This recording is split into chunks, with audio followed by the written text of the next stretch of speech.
Hi, I'm Wendy Murdoch, and I'm here with Elizabeth and Howie, and today we're going to show you how to stop pulling back on your reins.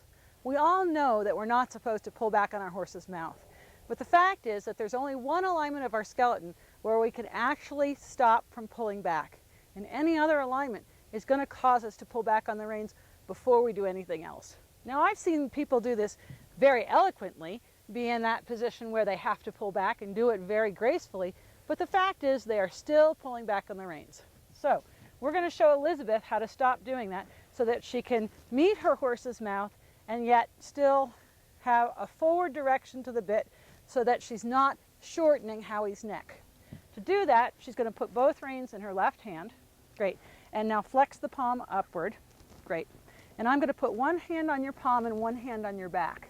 And the idea is that I want you to expand against both my hands. So I need to feel your back expand and your pressure a little bit into my hand. So go ahead and press. That's excellent. And release. Now, a lot of people when they're first learning to do this want to use their arm muscles. So push with your arm more than you use your back. Okay? Oh, you're still using your back a lot. So just push with your arm. Okay? So here I can feel a lot of pressure in my hand on her hand, but I don't feel her back expanding against my back hand, which means that she's just trying to shove my hand forward. We really don't want our arm to move position. This is really an isometric exercise where you increase the tone of the muscles but don't actually move the body. Okay, so we're going to have you press again. Excellent. And I can feel her back expand into my hand on her back. Now make a soft fist and press again. And so here now we're starting to get ready for her to hold on to the rein. I have her make a soft fist and press against my two hands so she feels how important the expansion of her back is to keeping the contact coming forward through her hand. Hollow your back a little bit, okay? And now go ahead and press.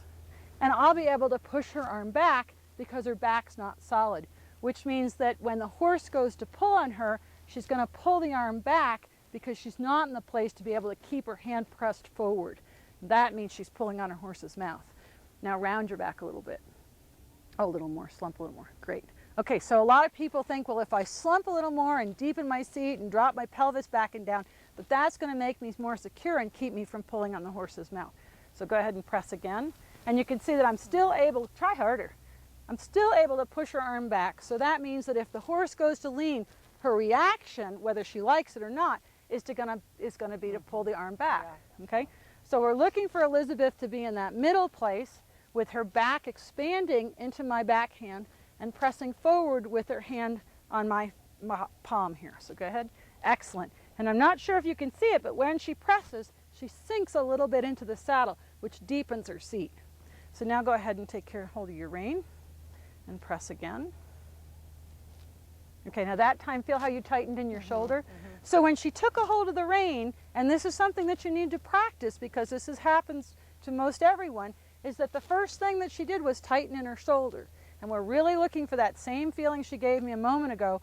That's right, where her back expands and her hand presses forward. And you'll notice that Elizabeth stayed nice and wide through her collarbones. Now if she closes her collarbones a little bit and she goes to press, she's not going to be able to stop me. Feel how I can push you back? Yeah. So she needs to have the width in the collarbones, the alignment through the back, press forward. There you go, that's where you need it right there. Okay, let your back soften a little bit more. Press again.